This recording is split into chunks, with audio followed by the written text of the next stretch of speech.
willingness to say anything. It is not there. Nor am I at the same time reluctant to say anything. Not, you see, it depends upon you. You are the medium through which whatever I'm supposed to be saying is expressing itself. I'm not mystifying. You are the medium through which it is expressing. It has no other way of expressing. So you are not listening to me anyways. You can't listen without interpretation. You know, there's no such thing, art of listening and all that kind of thing. You have no way of listening to anything except through interpretations. Is it possible for you to listen to anything without interpretation? And why should you listen without interpretation? That's all that you can do. If somebody says that, you see, that there is an art of listening, that you can listen to things without interpretation, it implies that there is something marvelous is going to happen or some such thing. How about when you listen? It's just noise. You regard it as noise? No, the computer is registering everything. You see.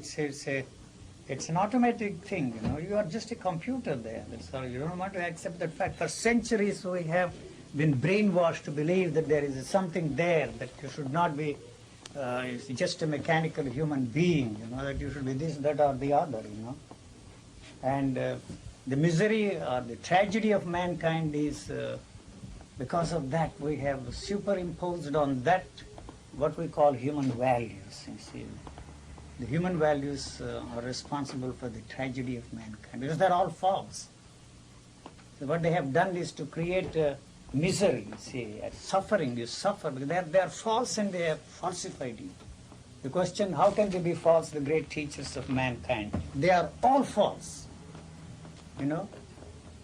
So this certainty that I have stumbled into somehow is something which cannot be transmitted to you.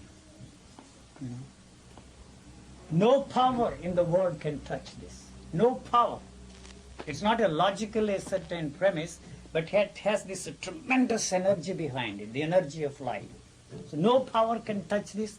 No power can contaminate it. There is only one person who can make this obsolete, and that is you. Because you will touch life at a point where nobody else touched it before you.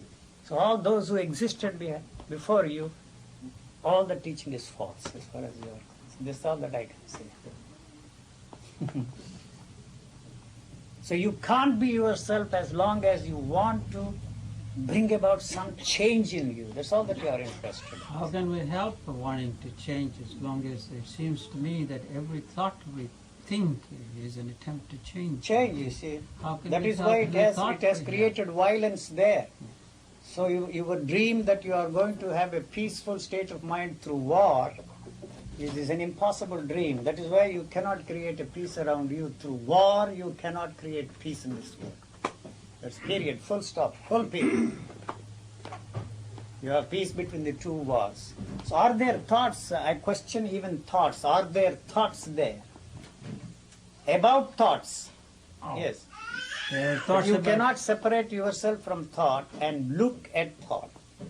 Very concerned to know something about thought is there because of the assumption that there is such a thing as thought. I say no thought. What is there is only what you know about thought.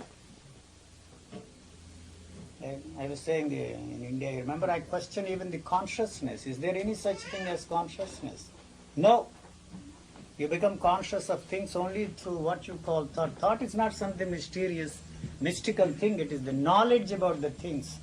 You call that a camera, you call this sofa, you call her a woman, you call him a man. That's all that is there.